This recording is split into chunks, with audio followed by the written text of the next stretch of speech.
안녕하세요, 비노트입니다.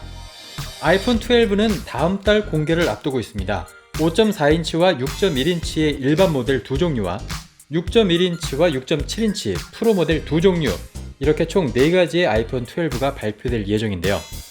아이폰의 심장이죠. 아이폰 12의 성능을 결정할 A14 바이오닉 칩셋에 대한 정보가 벌써부터 확인되고 있습니다. 우선 지난 9월 15일 아이패드와 애플 워치를 발표한 애플의 공식 이벤트에서 A14 바이오닉 칩셋에 대한 설명이 있었습니다. 애플에 따르면 A14 바이오닉 칩셋은 5나노 공정으로 제작되면서 118억 개의 트랜지스터가 들어가 있는데, 이는 전작인 A13 칩셋보다 40% 늘어난 개수라고 설명하고 있습니다. 6개 코어의 A14 바이오닉 칩셋은 A12 대비 40% 속도가 향상됐고, 4개 코어의 GPU로 역시 A12보다 30% 그래픽 성능이 향상됐습니다. 또한 16코어 아키텍처의 뉴럴 엔진 덕분에 초당 11조 번의 연산이 가능해지면서 2배 빠른 머신러닝 퍼포먼스가 가능해졌다고 전했죠. 여기에다 CPU의 머신러닝 가속기를 통해서 A12 칩셋보다 10배 빠른 머신러닝 속도를 보여준다고 합니다. 여기서 말하는 뉴럴 엔진이란 머신러닝, 추론 모델, 이미지 인식, 모션 인식 등 인공지능에 특화된 전용 하드웨어인데요.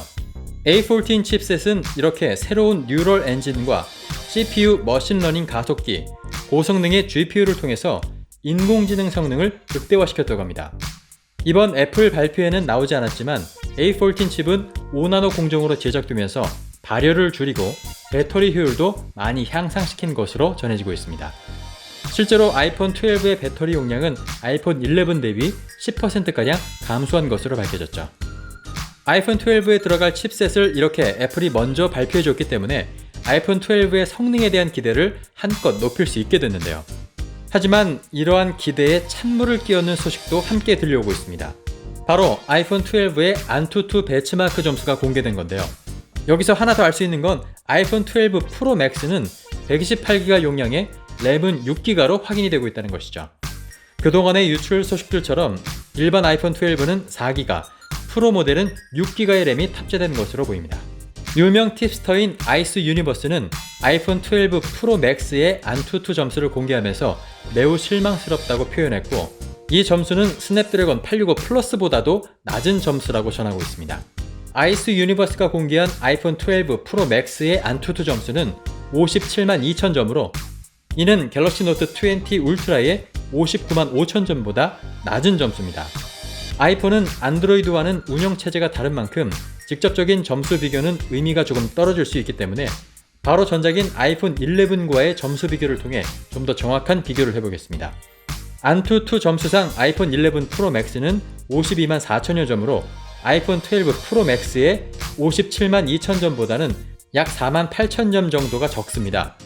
다시 얘기해서 아이폰 12 프로 맥스는 아이폰 11 프로 맥스에 비해서 약 9%의 성능 향상에 그친 것으로 보입니다. 세부적인 점수 비교를 보더라도 각 항목별로 점수의 차이가 크지 않은 것을 확인할 수 있죠. 다만 아이폰 12의 정식 출시 후에는 iOS의 최적화 등에 따라서 점수가 변동될 수 있는 여지는 아직 남아 있습니다. 그렇다고 하더라도 그동안 점수의 상승폭, 그러니까 아이폰 X에서 XS로는 15만 점이 상승했고, XS에서 11 프로 맥스로 9만 점 정도가 상승한 것에 비해서 이번 아이폰 11에서 아이폰 12로 4만 8천 점 정도의 점수 상승은 상대적으로 작은 상승폭이기 때문에 많은 아이폰 유저들이 아쉬워하는 것은 사실입니다. 이 점수대로라면 조만간 출시될 5나노 공정의 퀄컴 스냅드래곤 875에 비해서 애플의 A14 바이오닉 칩셋이 벤치마크 점수로 크게 밀릴 수밖에 없는 상황인데요. 결국 안드로이드 진영이 성능으로 애플을 이기는 상황이 벌어지는 것일까요? 하지만 전문가들은 애플의 이번 A14 칩셋의 설계 의도가 단순한 CPU 속도와 그래픽 성능 향상에 있지 않다는 분석을 내놓고 있습니다. 실제로 이번에 애플이 공개한 A14 바이오닉 칩셋의 설명에서 많은 부분이 뉴럴 엔진의 성능 향상에 대한 것이었고, 그에 따라 애플이 본격적으로 증강현실과 인공지능 기능에 중점을 두기 시작한 것이 아니냐라는 분석이 지배적인 상황입니다. 특히 애플은 그동안 증강현실과 인공지능 사업에 많은 투자를 해왔고, 아이폰 12에서는 아이폰 최초로 AR과 AI 기술을 사용할 라이다 센서를 탑재했다는 사실이 이를 뒷받침하고 있습니다. 여기에다 최근에는 강화된 인공지능 서비스를 갖춘 업그레이드된 시리를 아이폰 12 출시에 맞춰서 공개할 것이라는 전망도 함께 나오고 있습니다. 라이다 센서는 지난 아이패드 프로 4세대에서 최초로 탑재됐지만 이렇다 할 활용 방법이 없었기 때문에 이번 아이폰 12 프로에서는 라이더 센서를 활용한 특별한 무엇인가를 준비하지 않았을까라는 것이 업계 추측입니다.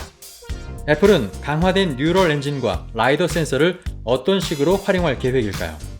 잡스의 사망 이후 혁신은 없어졌다고 비판받아온 애플이 이번에는 진짜 혁신적인 원모 띵을 가지고 나올 수 있을지, 아니면 이번에도 과도기적 모델에 그칠지 다음 달 아이폰 12의 발표를 기대해 보겠습니다. 네, 그럼 저는 다음에 더 많은 소식을 가지고 찾아오겠습니다. 거산 비노트였습니다.